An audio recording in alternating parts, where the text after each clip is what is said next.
Hello, all, and welcome to the Fantasy and Sci-Fi Fanatics podcast. I'm your host, Daniel Coolbaugh. Today, I have me a very special guest, Rumi Palsha. Rumi, how are you doing today? I'm doing really great. How are you? Oh, excellent, excellent. I still can't talk for some reason. I feel like my mouth is like sticking together. But other than that, I am terrific.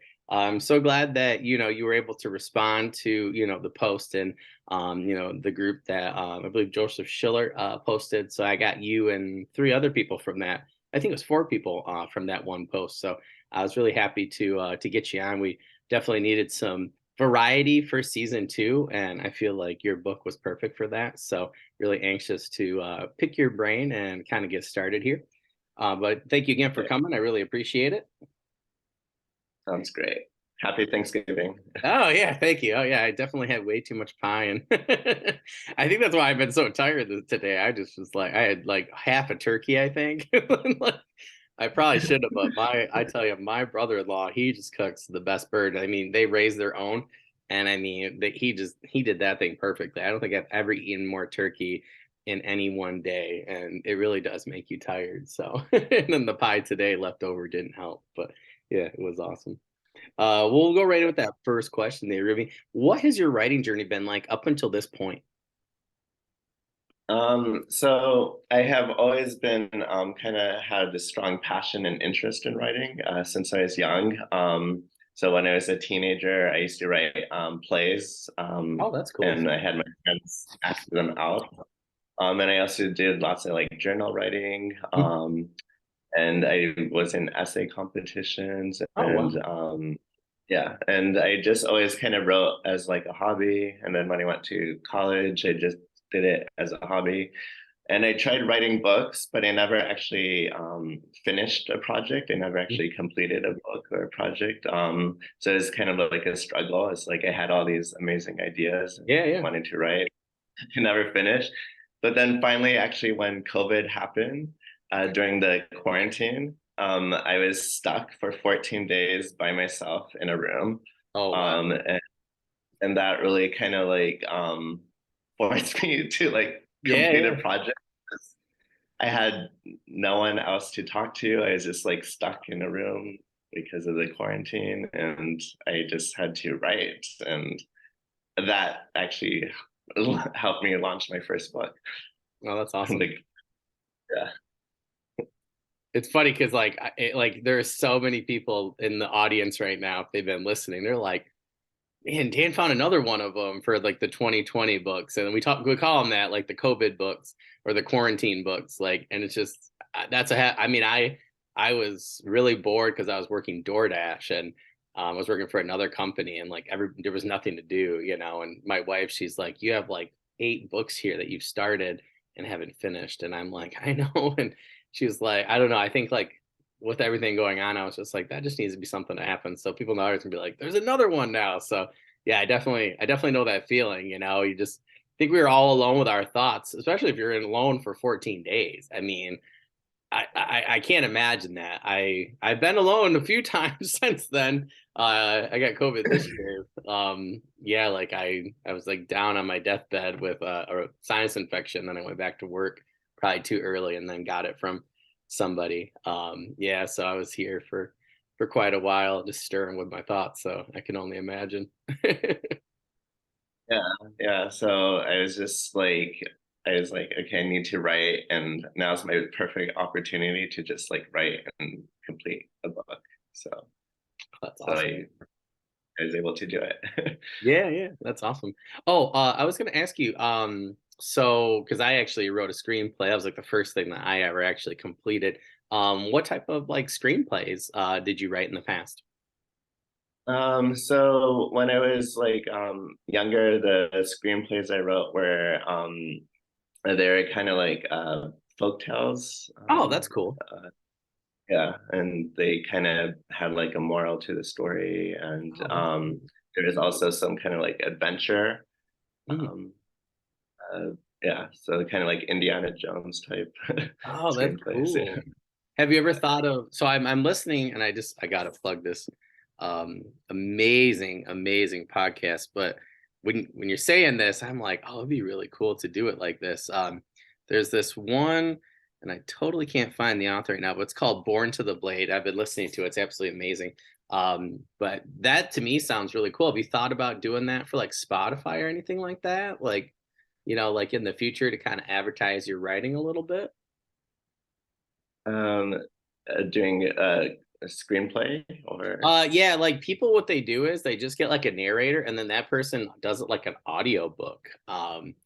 Yeah, oh, like an it ends up audiobook. being like really cool. I would definitely listen to that. If you did that, I would definitely listen to that like on Spotify or on audio. I think that would be like really cool. It's like a new thing that I just discovered. I'm like, oh, that's a really cool way to, like kind of engage readers in a different medium. And some people use like a few sound effects like here and there. Like if it was Indiana Jones-esque, they just do like a whip app or something like that and then use the audio. But yeah, that's really cool. Yeah, I would totally, if you were ever to do that in audio format with your screenplay, I would totally listen to that. That's like definitely my kind of thing. So yeah, it's really cool. Yeah, yeah. Audiobooks are becoming popular now. Yeah. Yeah, it's crazy like how many people I've met who authors I've met who are doing like an Audible original now, and that's where I was like, oh, I wonder if Spotify does that. My friend like was like, oh, check this one out, and I'm like, oh, okay. And now I've gone down this rabbit hole. I'm like saving all these really good ones, and I'm like, well, that'd be really cool to write one at some point. Like, I don't know, kind of going back to my original screenplay roots, I guess. But yeah, that's super cool. Have you ever thought about, or have, I guess, like, have any of your screenplays, any of that writing kind of gone into, like your current writing, even if it's not, 1918, like, is there any of your other writing, maybe like previously where those screenplays, and those ideas kind of came into, or are you kind of like Um, veering off from yeah, that? like Anything else? I'm a very like visual person. So when I'm writing, I kind of like visualize Mhm. like the characters and the Yeah, yeah, scenery and the background. So I kind of feel like I'm writing for a movie or a play or something because I can yeah, yeah, like visually see everything around me and what's happening. yeah. So like that's how I kind of get into my writing. So it like influences my writing Oh, that's because cool. basically my writing is just like taking in all the like different environments that I travel to. Oh, that's awesome. So and then just kind of like bringing them and like sharing them on paper. Yeah, yeah, It's kind of that's super cool. I don't know if that makes sense. Yeah, yeah. It's funny. It's just funny you say that because I feel like I'm a very visual person when it comes to learning, and same with books. Like I feel like writing, I'm better at visual, and I've noticed for myself at least, like visually, people are like, oh yeah, I know what's going on, but sometimes like like the other senses, I tend to leave out personally. And I'm like, my friend's like, well, that makes sense because he's like, you originally wrote screenplays, and he's like you do less of that because that is something that is seen in the the screenplay or the medium that it's on. So yeah, but yeah, I still tend to do more visuals, I guess, and explain things in a more visual way. Yeah, so I definitely feel you there. It's definitely my Yeah, style, if you will. yeah. All right, so we'll go to that second question there. Man, now you got me really want to write like an Indiana Jones screenplay now. um you and Clive Cussler like got me into that lately. What genre or genres do you currently write in, and why? So I'm really attracted to adventure, Mm. fantasy, and historical fiction. I guess with adventure, because I live a very like adventurous lifestyle. Like I travel a lot to many different countries around the world. That's cool. And I just like to kind of take in all these different environments that I immerse myself in and these different cultures and people I met and kind of like put them into my writing. So that's why I guess I'm like an adventure seeker, and I like to put that into my writing. And I always been kind of like attracted to kind of like this adventure, like Indiana Jones genre, and like Hemingway, like Oh how he yeah, kind of like lived this kind of like adventurous life, and then like yeah, yeah. incorporated into his writing. So that has been always kind of like what I was trying to do, like Oh, that's have cool. this like exciting lifestyle. Yeah. Yeah. I But just laughed because a kid told me the other day that he like, I was like, oh, check this out. I had a Hemingway book because I teach a writing class as well as a reading class, sorry, as well as social studies. And I was like, hey, try this one. And I forget what Hemingway I handed him. And he was like, that seems boring. And I'm like, how dare you say that about Hemingway? I was like, and I started to explain to him. He was like, okay, I'm going to take this book home. He's like, this is the book for me. I'm like, yeah, I told you it's very, adventurous. And I can't even remember what one I gave him.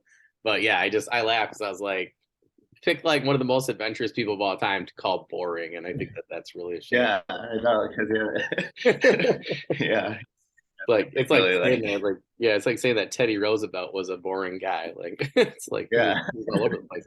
Oh, that's awesome. yeah, What yeah. places have you? I was just curious, like what type of different countries you've been to recently? What sort of Okay, so right types of now, adventures have you been on? I'm actually teaching English and history on Oh, the cool. island of Mauritius. Oh, So wow. I'm in Mauritius now, which is off the coast of Madagascar. It's like a small tropical island. And it's been really amazing living here. Like I do lots of horse riding here and Oh, horse that's jumping. awesome. Yeah, so I bring in like my horse riding experiences into the Oh, book that's too. cool. And also there's hunting here. So I Hmm. did some like hunting. I hunted a wild boar. Oh, that's cool. Um, and like they have big game fishing, Hmm. and they have all types of like it's like an island. So they have all Yeah, yeah. types of these like island adventure type things that Oh, that's cool. you could like write about and explore and experience. So it's been like really an amazing opportunity. Yeah, So yeah. that's kind of like to share with my writing, like all these amazing travel experiences and Hmm. just like kind of share them to my audiences and readers about these different lifestyles and ways of living and different types of experiences that people around the world have. Oh, that's So awesome.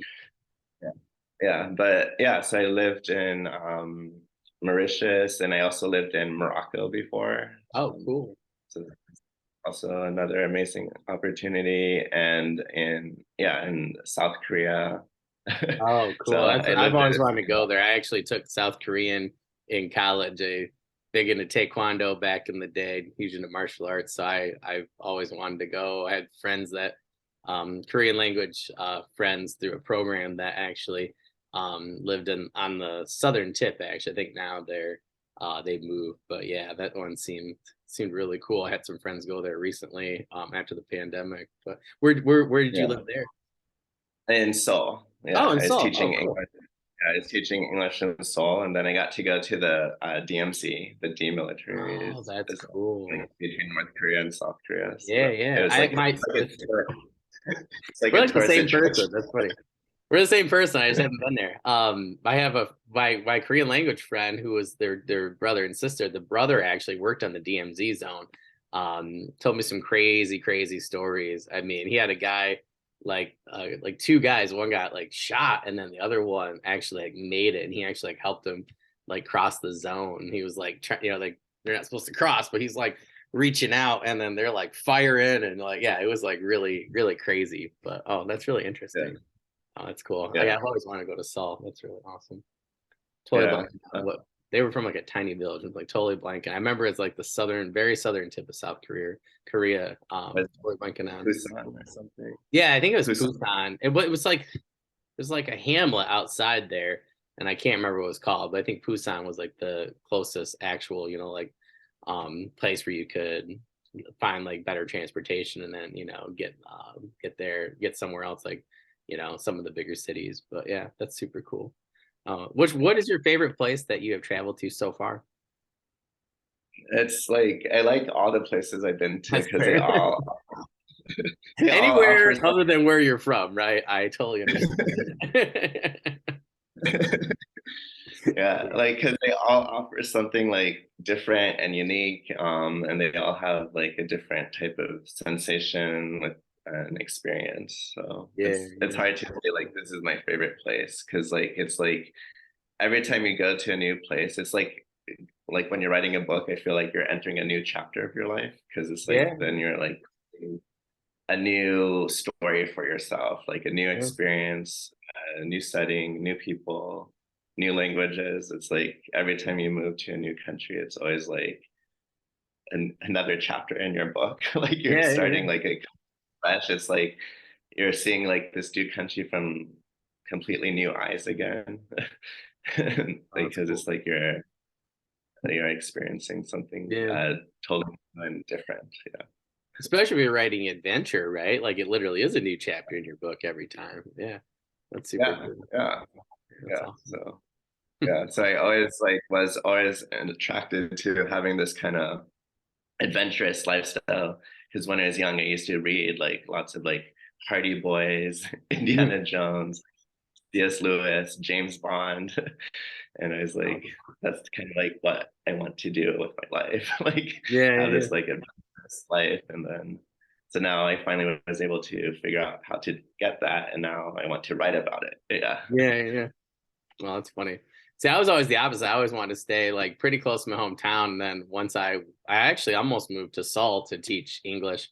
And I was like, I'm just gonna move. And my mom's like, please try to find a job in the United States. And then I almost had a job in Alaska actually.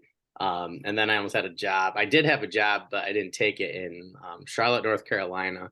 I actually took a job out in Phoenix, Arizona, which I love. And then I met my wife out there, but I mean, we went everywhere.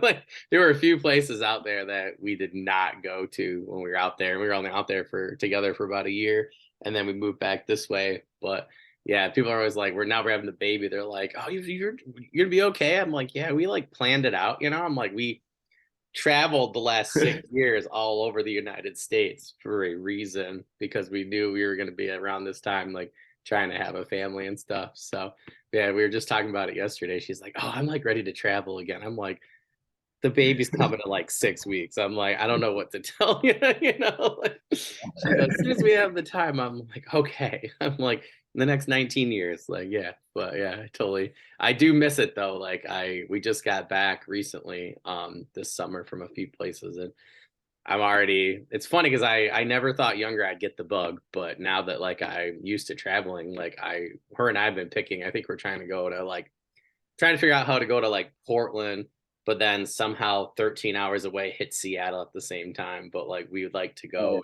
I'm like do both. yeah, Oh, I'm cool. originally Yeah, from yeah. Seattle. Oh, that's cool. Yeah. There's so many people I know out there, like writers, and I'm just like, there's so many places I want to go. I'm just like, well, I don't want to just go out there and then, especially with how the plane tickets are right now, to go out there. And I'm like, I Yeah. don't want to just go out there and then go there for like a day. And then I don't know. We're trying to figure out like the best way to do it. Our friends actually just moved to Denver, Colorado, and I haven't been there since right before I met my wife. And I was like, I'd love to go back out there. So we talked about like doing that and then kind of road tripping. But I keep trying to remind her, I'm like, we have a child, we're about to have a child. I don't know if it's gonna work, but yeah, that's super cool. I'm Yeah. jealous. We were definitely supposed to go to actually Morocco, and then the pandemic happened. Our friends were getting married.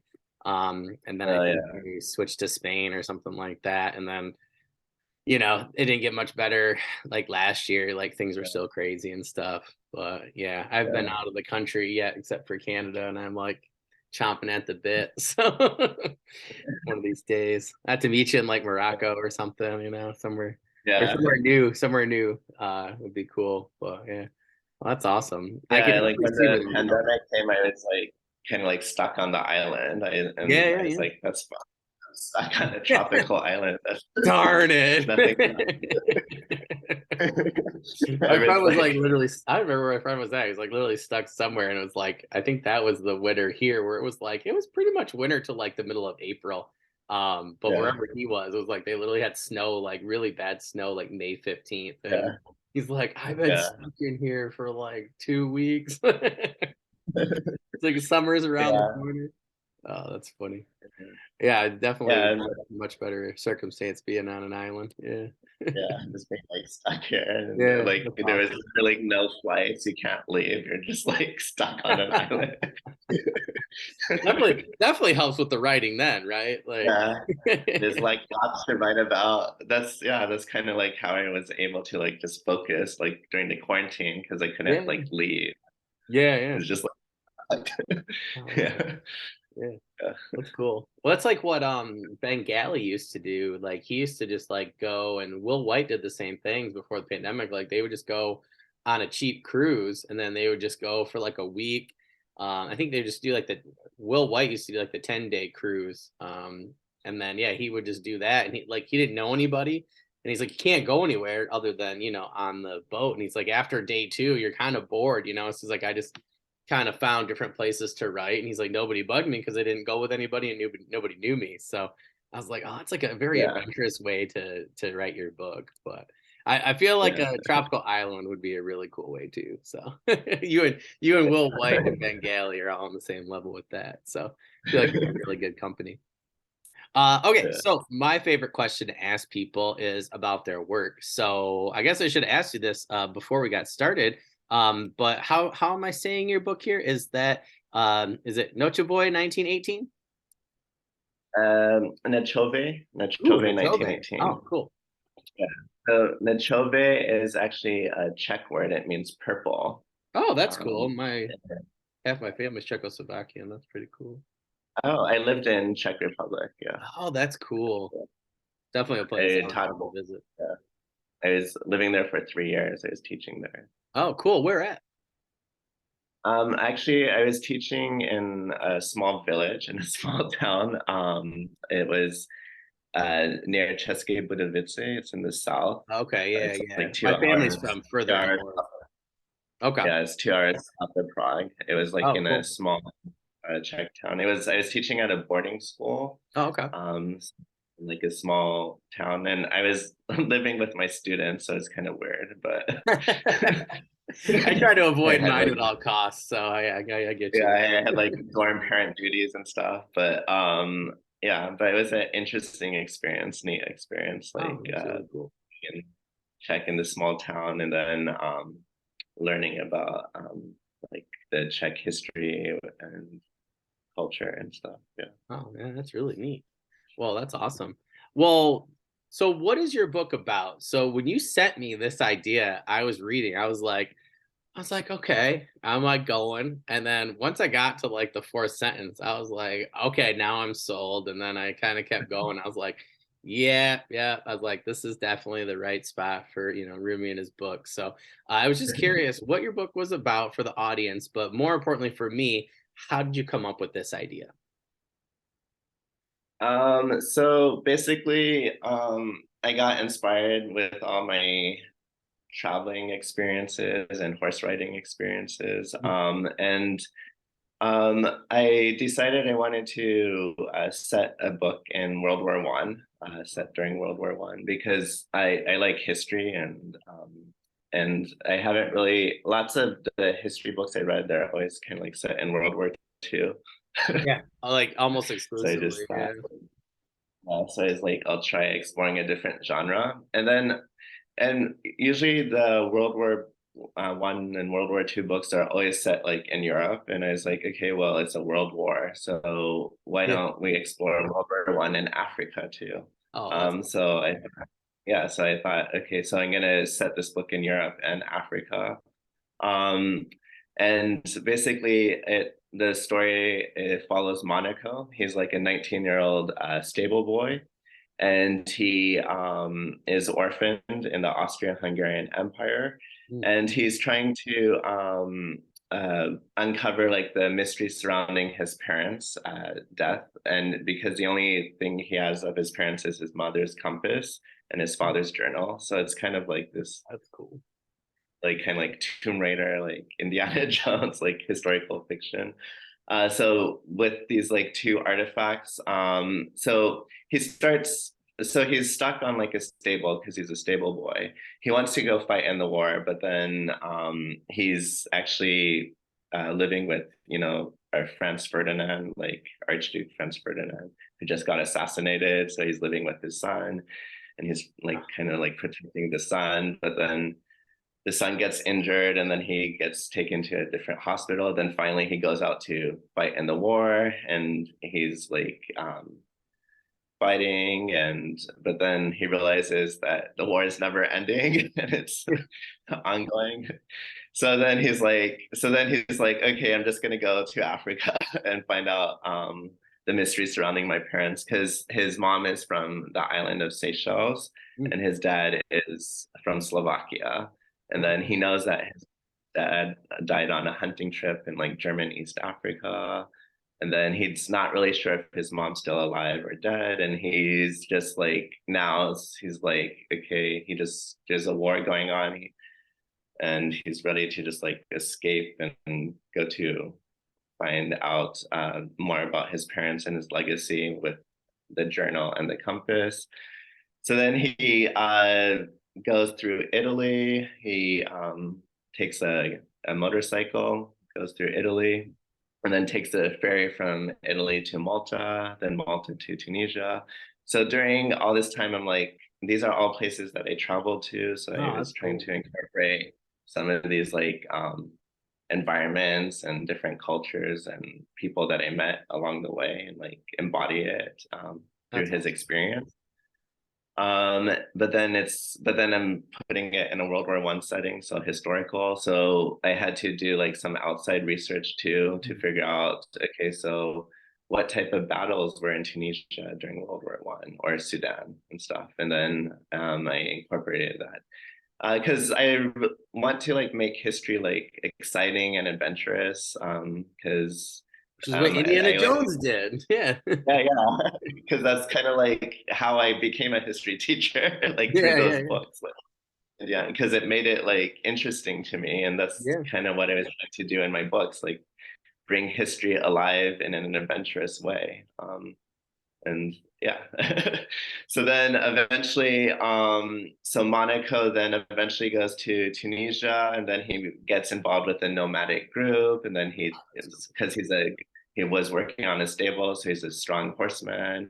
Then he crosses with the nomadic group across the Sahara to Cairo. Then That's awesome. along the way, he has to go through like battles, nomadic battles with other tribes and stuff, and then in Cairo, he takes the train from Cairo to Addis Ababa, Mm. Ethiopia, but then stops in Khartoum in Sudan. And then I talk about some of like the cool and interesting things he experiences on the Mm. train ride.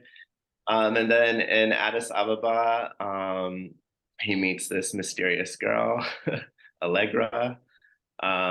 She's like an anthropologist that's Mm. studying like the Temple of Queen Sheba and King Solomon. Oh, that's cool. Um, that's kind of like a biblical story there. So it's like, and then he finds out, and then Allegra finds out, like through the compass and the journal, that Monaco has, that he's like a descendant of Queen Sheba, Oh, that's and awesome.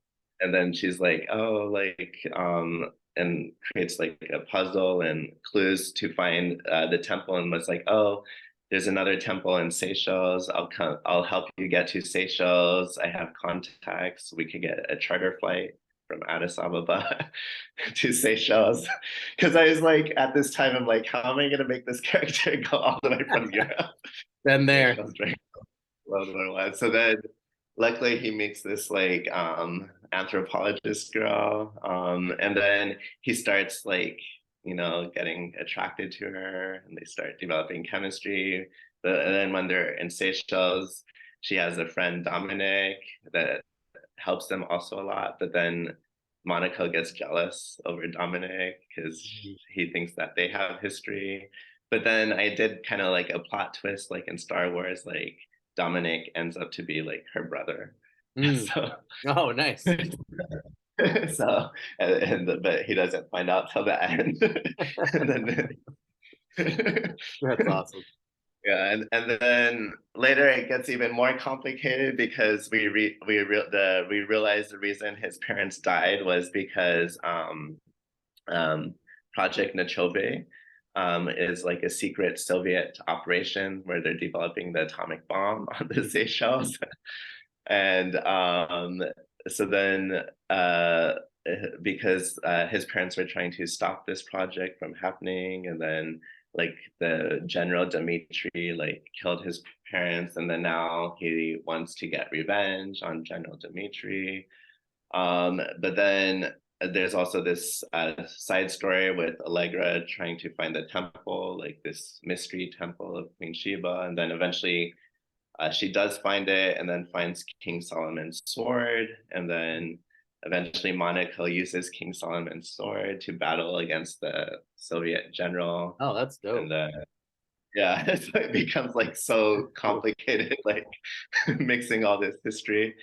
And then eventually, the CIA also gets involved, and they want to recruit Monaco into their operations. And Hmm. then they take the Soviet plans from Project Nochobe and turn it to Project Manhattan.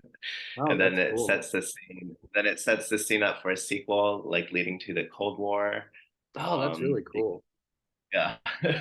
So, and then eventually Monaco and Allegra have children, and then their twins are Dallas and Dakota, and they're gonna get involved in Hmm. like this Cold War operation, and then they'll also get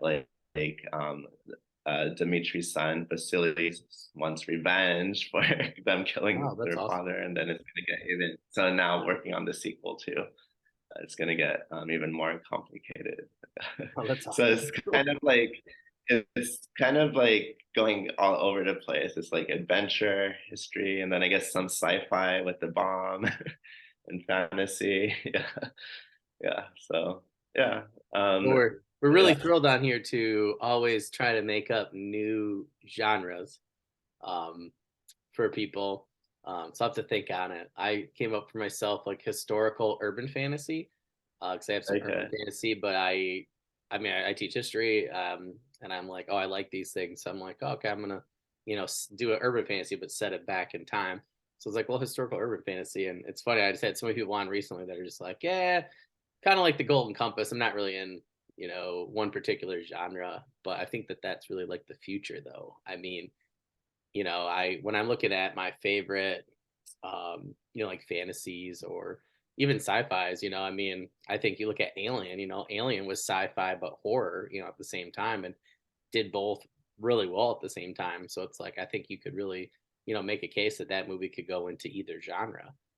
So Yeah. um, yeah, I mean, if your book's interesting, I'll read it, I just think I think it is. I don't know. I'm just one of these huge proponents where I want to just like go into a room and like have you tell me what your book is about, and then I'll be like, yeah, okay, I'll buy it, or no, like, and I'm not really interested in genre anymore, to be quite honest. But yeah, so Okay. I know there are some people that religiously only read one genre, but I'm definitely not one of those people. So I just if it's a good story, I'll read it. So yeah, that sounds awesome. Yeah. Sounds a lot like I'm totally blanking on the author right now, but like I read it, it was like, oh, I think it's like the Oathbreakers. It's like historical. My friend's like, it's historical fiction. And the Gwynn brothers, John Gwynn's sons, recommended it. And I'm like, okay, I'm gonna try it out, and I tried it out, and there was like some I thought it was just be straight historical fiction, but then you get later on, I don't want to spoil it for anything for anybody, but they have been out for like 30 years, 40 years. But you get to like the end and there's a little bit of fantasy in there too. So I'm kind of addicted to that. I think Indiana Jones is like that too. I mean, you have Yeah. the spiritual fantasy or whatever, with the Yeah. different the Ark of the Covenant, even the Temple of Doom, the prequel, I think there's a lot of I guess my friend said it was the mystical. So yeah, I mean, Yeah. I think if you're a historical adventure, I mean, I think you got to be prepared for some of that because again, some of the roots of that genre. I mean, like you said, Tomb Raider, Indiana Jones. I mean, I feel like Yeah. Clive Cussler, has a little bit in there at times too. And I think that's just part of the genre. But I think you're good for your historical Yeah. adventure. Be a good genre for you. I think. Very fun. Yeah. Yeah. Yeah. What genre do historical you have adventure. yourself classified on Kindle now, or genres? I was just curious. Well, on Amazon, I think it's just historical adventure Oh, cool. and fantasy. Yeah, yeah, maybe historical adventure and fantasy. Yeah, Oh, cool.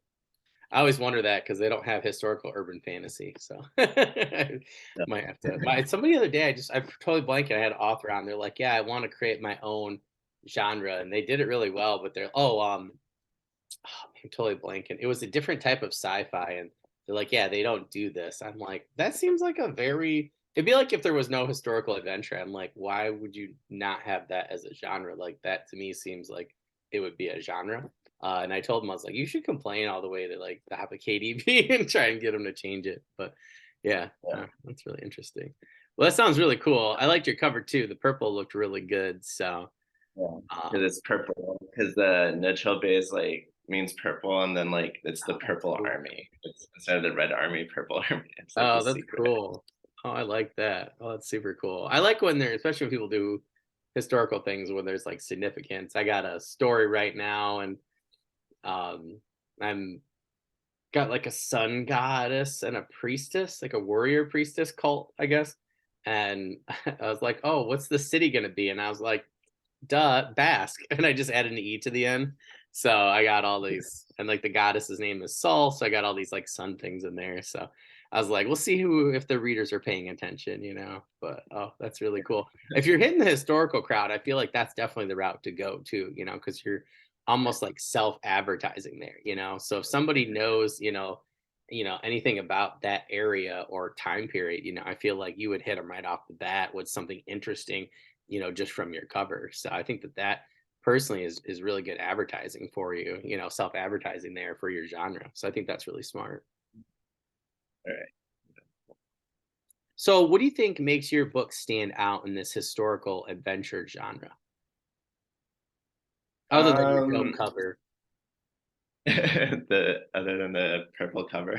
Yeah, it um, looks really good. Like as soon as you sent me, I'm like, all right. No offense to anybody who sent me emails recently, but I have a lot of people send me emails, so I'm like, it's hard to stand out. And I'm like, all right, here we go. And I'm like, oh, I'm like that. I was like, I had to look at it and study it. I'm like, oh, that's interesting. So it was definitely. I yeah, think I used to teach design. I think it was definitely a good choice there with the color. It was a very unique cover, so unique color yeah. as well. Yeah. Yeah, but what do you think makes your book stand out in this genre the most? I think that it's set in World War I in like Europe and Africa and like and all these different unique countries like Tunisia, Sudan, Seychelles, and I had to research, okay, how is World War I impacting these countries? Yeah, Because yeah. these are like countries that you don't really like learn about in school when you study World War I. You just kind of focus on, okay, these are the Central Powers, these are the Unless allies, you're but in you don't my really. class. Unless you're in my class. So I think it's like kind of like opening up this historical period in a different Yeah. perspective Yeah, and yeah, like yeah. a different way of learning about it. And also learning also about like horsemanship, because I'm a horse rider, so I could like bring in some of my knowledge of horse riding to this character. Cool. I think that was kind of interesting perspective. And also like having like a kind of like a multicultural cast of characters and Mm. characters from different backgrounds. Yeah, yeah. Because like I come from a multicultural background, so sometimes like I was attracted to this like adventure novels growing up, but sometimes I didn't really feel like it like reflected my background. So I feel like Yeah, yeah. having like this type of historical fiction with a diverse cast of characters can open up like a whole world for like young readers and stuff. Yeah, yeah. I hate to break to everybody, but not all explorers are a certain group of people, is I guess is a nice way to say it. Yeah, like I actually was just trying to watch an old TV show, and I won't say which one, but I was like, oh, cool, and now as an adult, I'm just like, and I've read a lot of the particular author who the show was based on, and I'm just like, oh my god, I'm like, he would hate this. Like he would hate this. I'm like, you're supposed to have people from all over the world, or like at least like Africa, Middle East, and I was just like, everybody on here is white. I'm like, holy moly, like I can't even watch the show now. I used to watch it as a kid because I didn't know any better, but now as an adult, I'm like, all right, I'm like, I just can't do this. And I know the author's work. I'm like, he would be the furthest person to ever do that. So yeah, I definitely understand that. There have been a few things that I've gone back. I'm just like, oh man. I'm like, not everybody is this group of people who does this thing. It's very interesting. But I think you put Yeah. a good point in there with, multicultural. Uh yeah, I was just talking to another historical adventure author recently. I'm trying to get him on. And we actually just had this talk privately. I'm totally blanking on who I was talking to now. I've been talking to too many people trying to get them on the podcast for season 3 ahead of time. But yeah, we just talked about this actually. So it's funny that you brought that up. Um, yeah, because we were, discussing that, and I was like, well, who do you like, base your character, like main character off of? And he had like a really cool suave, like oh, I think he said he was like half Pakistani, and then like have something else. And I was just like, oh, he sounds so cool. And there's like this one guy from Heroes, the TV show. I'm totally blanking on the actor's name, but he was the one that like did the painting and could foretell the future. Um, Okay. Oh yeah, but he's a really cool actor, and he's just got like this hawk nose, and he's so like succinct, and he was so cool in the show. And I was like, it's funny because we both picked that him as like our model for who would be like our perfect fan casting of our book. And he had him for his historical adventure, and I had him for one of my fantasy novels, for like this like thief slash scholar. It's basically like a Indiana Jones in a fantasy world. So it's funny that we both like fan casted the same person. And him and I are from very different backgrounds and stuff. And it was funny that we both like had the same person. And he was like, I know he's older now, he goes, but there's CGI and things and makeup. And he's like, I dibs. I'm like, no, that's not fair. I'm like, I first saw that show and I was like, that's my, as I call it, like a scholar. I was like, that's my archaeologist in my fantasy world. But yeah, if you ever see the rights come out, we might have to fight over him. I'm gonna have to look at the guy up Okay. now. So I used to know his name by heart. Now I don't. That was super cool. Who would be your fan casting though, for your main character? Like if you were Uh, talking about going back to screenplays, like if you were to yeah. cast the perfect, actor for your main character, who would that Okay. be? Do you think? I was thinking about Rami Malek. Oh, that'd be a good one. Yeah, he was in the James Bond. Yeah. Yeah. Yep. Yep. Yep. Yep. Yep. Oh yeah. I could definitely see that. That'd be cool. Yeah, yeah. Like I think he would be a good like Monaco. Yeah. Yeah. Yeah. Yeah. Yeah. Well, if anybody, like, Amazon or anything or Netflix is watching, help us out with that fan casting. That'd be really cool. Yeah. Definitely make the Yeah. show stand out. That's for darn sure. Yeah, I like his acting. For that fifth one there, how do you go about research for your novel? So you talked about this, that you research, but like, did you go? I'm just curious because I've tried doing this for some of my like historical, like urban fantasies, and I kind of got stuck in the research process recently. So I've decided that once I'm done with my current books, I'm going to go write the book, and then I'm going to do more of the research later, and then kind of sprinkle it in.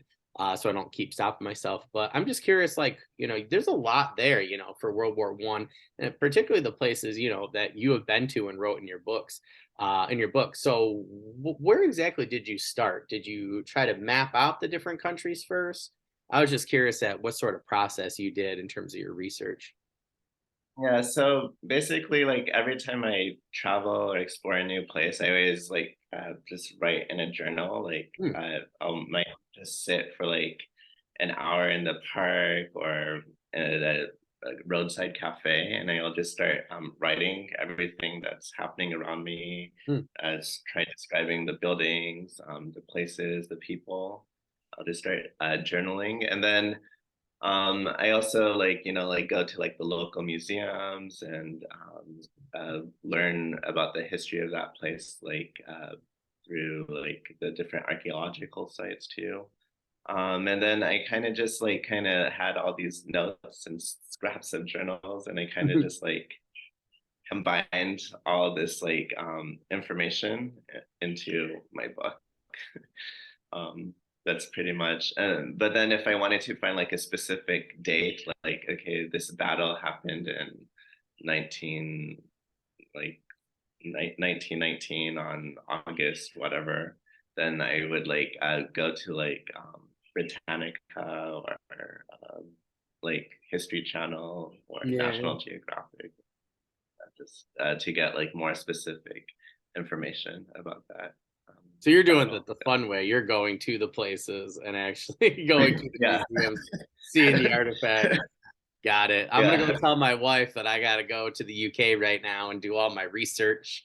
Uh, Go to the go check out some council. Roman sites. Yeah, go check out some Roman sites. So, yeah, yeah, you can meet me halfway, and we'll head up together and do some cool adventuring.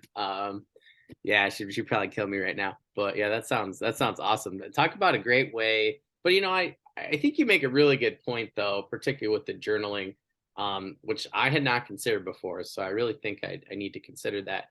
I got different spots in the United States where I'm like kind of the same. I'm like, oh, I've been to these places. I enjoyed it. I want some of my experience to go into the book and the characters.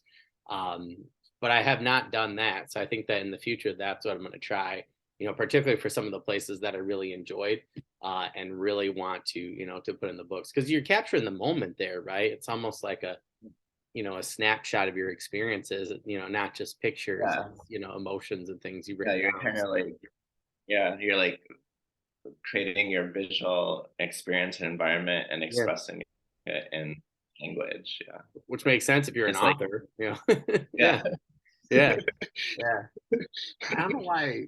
I don't know why I never considered that before. My friend asked me this the other day. He goes, "You've done a lot of episodes." I'm like, "Yeah." I'm like, "But I always pick up something new that I had not considered." Or sometimes, like somebody the other day said something, and I'm like, "Wait, wait, wait!" I said, "Say that again," and they said it. And it's like this advice that I've heard, like 30,000 times, but they said it in a different way where it just like it clicked a little different. And um, yeah, so I think that that's a really good idea. I'm gonna have to write that down. I don't know why I never considered that. I got so many journals just sitting right. Look at these. I mean, these things are just like ready to be written in, Like I don't know why I Oh, hadn't they're just considered blank. that before. Oh, they're just blank journals. Yeah, my people buy them for me. I'll buy them. I'll be like, "Oh, it's really cool." And then my brother has a brand new one I just put in storage. Actually, I was saving it actually for a special occasion. So traveling to me sounds perfect. So, I have mine oh, there here. you go. See, guys, online, But I'm not the only one. I also like pictures and stuff too. Oh, that's cool. Oh, that's a good idea. Like I don't know, like visualize. Yeah, yeah, yeah. No, that makes total sense. To write that down too. I never considered doing that. Well, I think that's a terrific idea. That's a really good way to go about your research. I think is actually. I mean, they always say write about what you know, and if you're traveling, I mean, it makes sense to write about what you know. I mean, Yeah. I think that yeah, I think that clearly is going to go on the page for you. I mean, when I was reading through, like your description of the book, I was like, well, clearly, like your experiences have very clearly you could tell it have gone onto the page.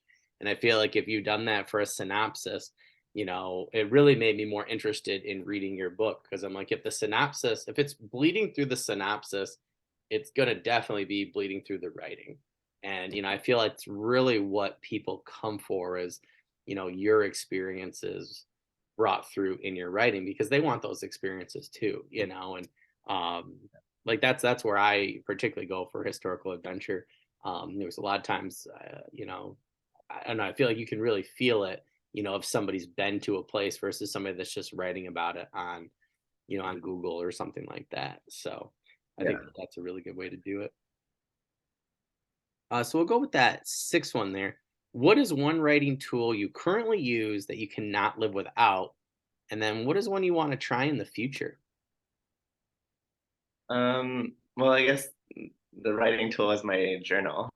Yeah, yeah, yeah. Which Yeah. makes sense. Yeah. Like just being able to just go to like these places that I travel to and just kind of document everything that's going around me, and eventually then I could try incorporating it into my characters and my settings and stuff in my writing.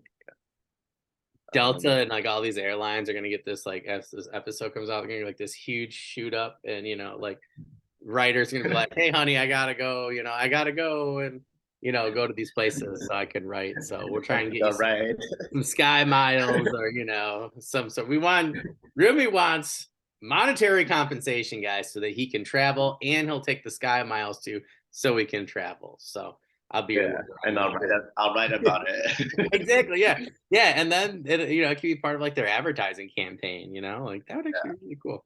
But I'll Yeah, write about it in their like airplane magazines. yeah, yeah, yeah, yeah. Oh, man, that would be really, really cool. There's just like you on the cover with your like one of your journals writing. You're just kind of like that, and like your sunset sitting behind you on the island. That'd be really cool. And then Another you thing I doing the do, same pose. yeah. Yeah, you could go to Everest, and the pose, Everest would be in the background, like, and they could just do that. That could be like their thing from now on. See, we should be in marketing, like, yeah, do that and then get Yeah. paid more, and then travel. Yeah, that sounds awesome. Well, that I mean that makes total sense to me, that would be the one that you would pick. But what would be one that in the future you would want to try? Could be a tool, Um, could be a technology, could be a strategy, could be a POV also, even. yeah, also, like when I like to also like interact with like the local people, like Hmm. just kind of like kind of like have a conversation. Like I just meet random sometimes, like I remember one time I was like in Italy, and I just started playing chess with old men like in Oh, the that's park and cool. stuff, like and then I, even though they don't really speak English, I just try having like a conversation with them and trying to learn more about like their like really local culture. So I think like interacting like with local people and trying to Hmm. get a feel for like how their everyday lives are and stuff, it's like Cool. really helpful in writing, because then you could write about like this character in this country and like some of the things that's going on in Yeah, yeah. their lives. Well, we need to get you. Um, We need to get you sponsored for like those those new earbuds, where they uh, translate for you and then helps you okay. like understand any language. We'll try and get you two sets from whatever the company is. So if anybody knows that Wait, company, let us know. do those Yeah, exist? they really do. Yeah, they're Oh, actually coming out. I know they got bumped back because of the pandemic.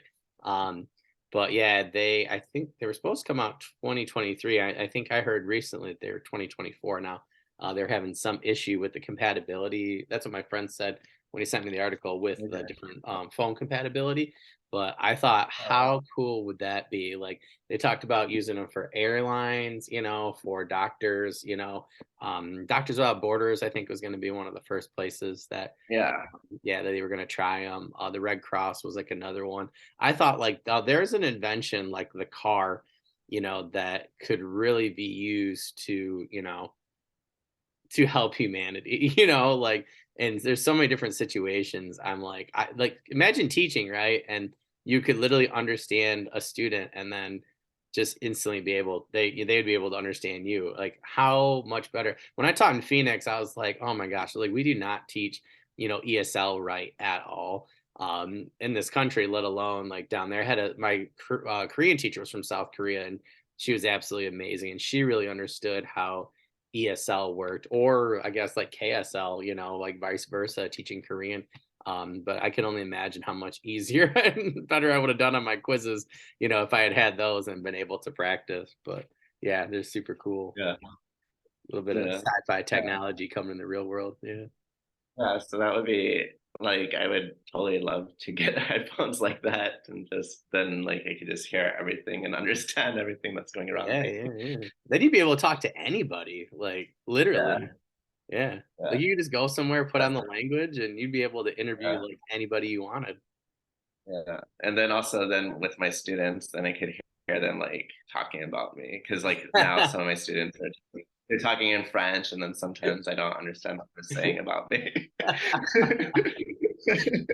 And it's That's like so I was funny. like, but I know you're talking about me.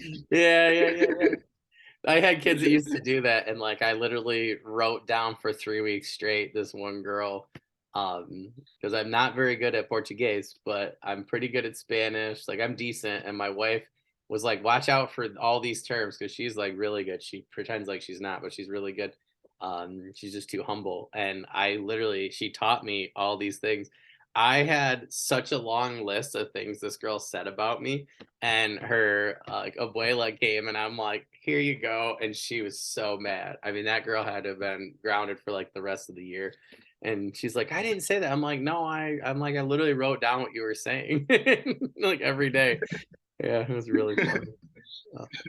Yeah. It'd be funny if you I'm didn't just tell like, them. Yeah, you just go in with them one day, like that'd be awesome. All the educators in the audience are like, oh yeah, yeah, we would definitely buy those. yeah.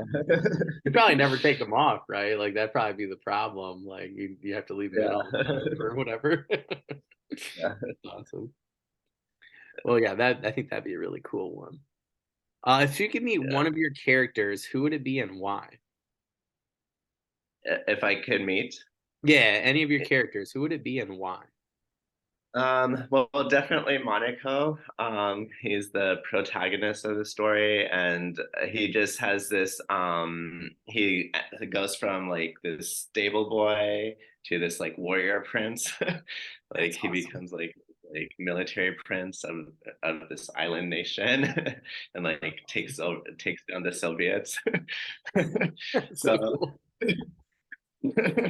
So cool. I think he's just trying. I think I kind of he's kind of like a reflection of me, I guess, because he kind of doesn't really know like what his purpose is, and he's kind of like on this journey.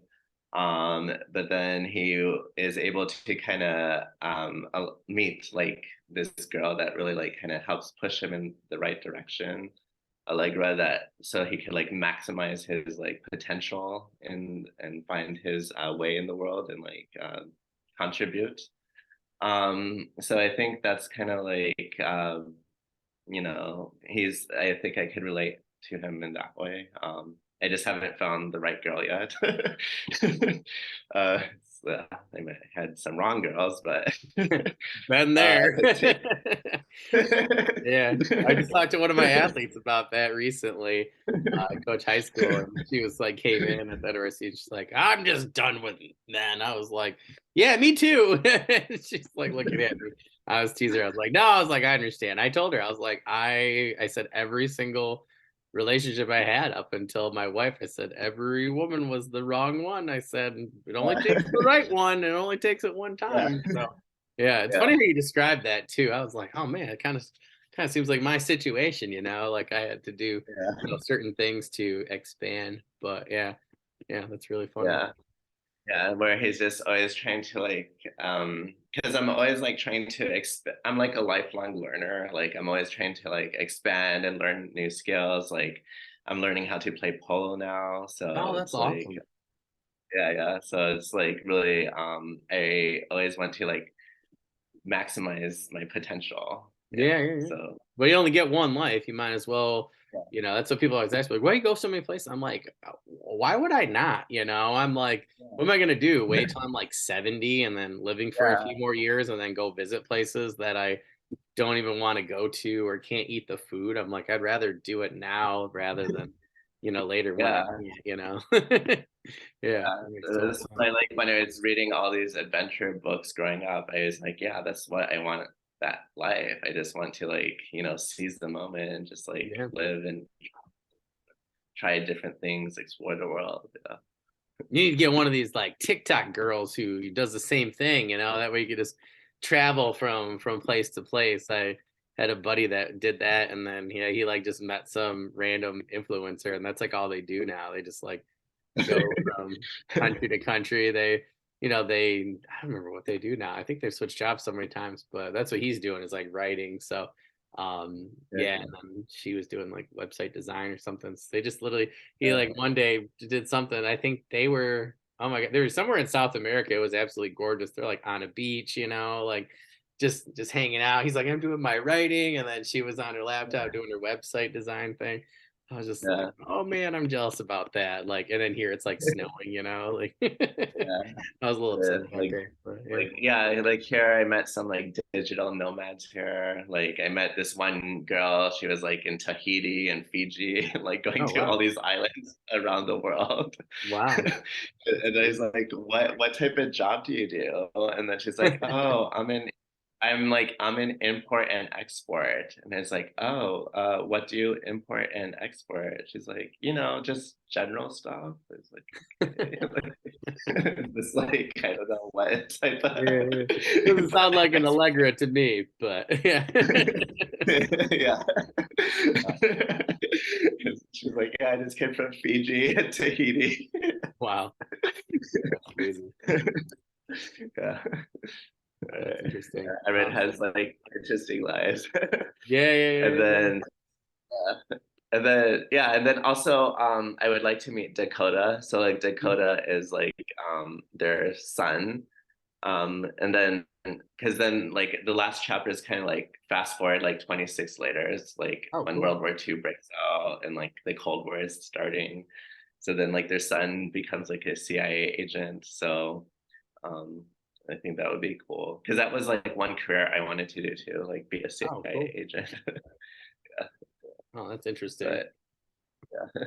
Yeah, that's a that would be a very interesting one. I talked to I think two, possibly three different ex-CIA agents. Yeah, That are writing about their experiences. yeah, yeah, yeah. Like, well, I had actually talked to one in person, and then I didn't know until later, and then someone told me, and I was like, "Oh, dang!" I was like, "I had so many questions." He goes, "That's why I didn't tell you in person." He's like, "I didn't want him to be like, no, I told you I have to kill you, kind of thing." And Yeah. I was like, "But that would have started my I Jason cannot Bourne phase, like, yeah."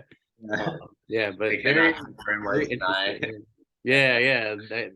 They like the two writers I talked to were so interesting because they're like, well, I can't talk about this, but like they're like, but if I write about it in a like fictional sense, they're like because they wanted to do the same thing, as you're doing. They wanted to write about their experiences, but obviously there's certain things they couldn't write about. But Yeah. yeah, I was like, oh, that sounds so cool. Like, yeah, and them, and then I met like a couple of like special forces guys that were doing like the same thing. Very, Yeah. very, very interesting crew. But yeah, super cool. Now the CIA is gonna do Yeah. this. Actually, here in They're gonna Mauritius, I come met. after you. They're gonna be recruiting you. They're gonna send some girl to Tahiti and Fiji, and then they're gonna be on your doorstep, and they're gonna be like, "Yeah, we're trying to export you back to the United States and into the program." They're probably already outside my I door. met this. I met this military guy here in Mauritius. Hmm. Because they have a American military base on Diego Garcia. Oh, okay. There's like it's like this small island. It's like this small island in the middle of the Indian Ocean. It's like really tiny, and they Yeah. have an American military base there. Like, Oh, that's interesting. it's I've heard like of the base. I it's knew people that really went through there. I interesting. didn't realize that that's where it was located. That's interesting. So Hmm. I have actually one chapter in my book called Diego Garcia, where Monaco gets trained by the CIA at Oh, Diego that's Garcia. cool. That is super cool. That's awesome. That's super cool. Yeah, it's good to know because I got this like monster hunter and he's like an ex-marine, and it was so hard for me to figure out like where I got like three prequel novellas, and I wanted to like show his journey and a lot of like the past trauma like he had suffered and stuff, and like why he became a monster hunter rather than he's just like killing monsters. But yeah, it was really hard to figure out like the right base like to send him to. Uh, Because I have him trying to find this one person that had a similar in prequel novella too, like a similar experience to him with the supernatural, and then that kind of leads him into finding like the monster hunting crew in prequel novella 3. But yeah, it was so hard because I'm like looking stuff up. I'm like, oh yeah, like these make sense. And then I was like actually talking to people on Facebook and Twitter about those bases. They're like, you would never find a Marine here. I'm like, okay. So I ended up like finding like a smaller base, like I think it was like in like near Prague or something like that. But yeah, that's good to know though. They'll have to change that. Diego Garcia would be a really cool Yeah, one. yeah. Yeah, it'd be a much better story, that's It's for like sure. this small island in the middle of the Yeah, like Indian Ocean. oh, that'd be cool. Yeah, And yeah, and then down south they have another island called like French Antarctica. okay. It's like a small really south of here. It's like this small like ice island, like Really? this like it's like ice island. And they like because next to Mauritius there's this island called Reunion. So Reunion is actually still part of France. So Oh, okay. it's like the French version of Hawaii, but Hmm. it's like out here in the middle, like off the coast of Madagascar. Oh, Yeah, and wow. they have like boats that go twice a year from Reunion to French Antarctica. Hmm. I was like, that would be so cool. I want to just like go to French Antarctica and see like Yeah, yeah, penguins and live on this like suspended, like Antarctic island and maybe yeah, like yeah, maybe I'll do that next. Like yeah, just yeah.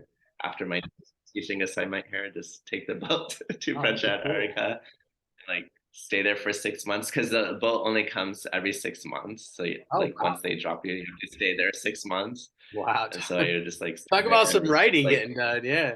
yeah, that I could just like write there and I'm like, I'm writing from French Antarctica Yeah. with penguins Oh, that's on pretty this like cool. remote island in the Yeah. middle of like Oh, that's nowhere. awesome. I'm gonna have to look that up now. Like, that's not a place I have learned about in my I'm a geography minor, so I tend to Uh, get pretty caught up in the, a lot of documentaries and things. TikTok knows me too yeah, well. But yeah, I it's like haven't heard of that. Yeah, yeah. yeah. Oh, that's super cool. I have to write that down to check that out. Oh, that's awesome.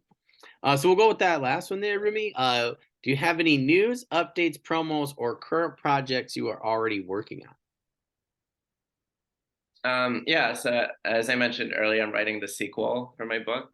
That's awesome. So the sequel is going to be set in the Cold War, and it's going to focus on the twins, Dallas and Dakota, like the children of Monaco and Allegra, and kind of the new adventures that they'll have to embark, and then the new relationships they'll get into, and then maybe one of them will fall in love with like a KGB spy, Oh, that'd be and cool. yeah. Go the whole ladder up until like present day. Yeah, that'd be really cool. Maybe like from that Tahiti Fiji girl, I'll create like a character. That'd be awesome. That'd be so cool. Yeah, because she even had like a skull tattoo. Like she had a Oh, skull wow. tattoo. She's got to pop up in a book at some point now, like minor henchwoman, like something. Like, Yeah. awesome. Awesome. So you Yeah, don't even and have to then do character. You don't have to do characterization. You're just meeting people that are already your characters, right? Like halfway there. yeah, exactly. Yeah, And all and the true life is like stranger than fiction, um, right? So yeah. yeah. Yeah, you meet all Awesome. these like interesting characters. Yeah. Um, yeah, and then I'm also writing another book. This one's more kind of like a love story about like two people that grew up in completely different backgrounds, and then they meet for a polo competition to play polo, and Oh, that's then cool. they're competing against each other, but eventually they fall in love with each other. Oh, that's Yeah, awesome. yeah. So like I don't know. So we'll see how that goes too. Yeah, yeah, yeah. Yeah. Oh, that's cool. All right. Well, Rumi, thank you so much. This was great. I learned a lot, had some really cool notes. Really interested in reading your book, History Junkie. So definitely World War I. World War II is great, and don't get me wrong, but I've discovered so many great stories, and then people from that time period, and I don't think they get told enough, like we were saying earlier. So yeah, definitely up my alley, and yeah, I got quite a few students where that's definitely their type of thing too. So try and get your book on the old shelf and try and get some younger generation involved in there because they're a lot better at TikToking than I am. So I'm spreading the word. Yeah. So, but if there's anything I can do in the future, to help you out with, this book or your future books, just let me know. Sometimes people are afraid to email me or get a hold of me on social media, but I talk to way too many people and have way too many accounts now. So the easiest thing to do is just to message me, email me. send me whatever, and I can spread the word for you. Just want to remind our Yeah. audience, your book can be found in the description of this video or the audio wherever you're listening. And Rumi really likes to write and likes to travel, so let's make sure that we are all, if we're checking out his product, wherever it's at or wherever it is, just to make sure that we are reviewing that. That's gonna be our huge push for season two. It's the best way to get a writer who you really enjoy, an author you really enjoy, and help them out for the future, so you get another story that you enjoy and want to read. Yeah. So it's the best way to And help make them it out. better. Yeah, Yeah. exactly. Yeah, yeah. Maybe, like someone like me, get some better cover art. That way, I can sell some more books, or maybe a better, maybe an editor and not just my writing group. So it tends to help things, out in the long run, or heaven forbid, do an Yeah. Audible book, or something like advertise every once in a while. I don't know. Yeah. Yeah. Oh, Yeah. So I'm not sure. Like, this is my third year living in Mauritius. oh, So, cool. I'm gonna stay here until summer, and then I don't know where I'm gonna end up next. Oh, that's cool. We'll find out. That's exciting though. So, You just do yeah. the, what was it? Was the Jumper movie, right? Where Hayden Christensen just like Yeah. threw the Like dart. jumper. Yeah. Yeah. Yeah, yeah, yeah. Oh, that's really Like cool. I just live like it's like I really don't plan like where I'm gonna end up next. It's just like wherever. Like, Oh, okay, that's that cool. sounds like I'll get a job there. That sounds interesting place to live. Yeah, yeah. The nomad life. Yeah, yeah. Yeah. Going back to the No roots. man. Yeah. Well, that's really cool. Well, Rumi, like I said, if there's anything I can do to help you out in the future, you just let me know. And we'll do our best. I'll send you the email. We're gonna double check this episode Sunday to make sure audio and visual quality is okay for you, and then we'll give you your calendar date. And then you'll be all set. So if there's anything else I can do, just let me know, my friend. All right. Yeah, it was great discussing. This is like my first book and my first time interviewing with my book. So I don't this is all a new process for me. So I'm excited to go on this journey and like thanks for the platform. Yeah, yeah, yeah. Anytime you want to come and discuss writing, or you got a cool adventure to share with us, let me know and we'll figure something out. We'll figure a way to get you on, my friend. All right, cool. All right, Perfect. sounds good. We have a good rest All of the right. day there, and I will talk to you later on social media, and I'll be sending you an email shortly, my friend. All right. All right. Thank you so much, Yeah, Dan. of All course. right. I'll see you later. Have a good All one. right. See you. All Bye. right. Bye.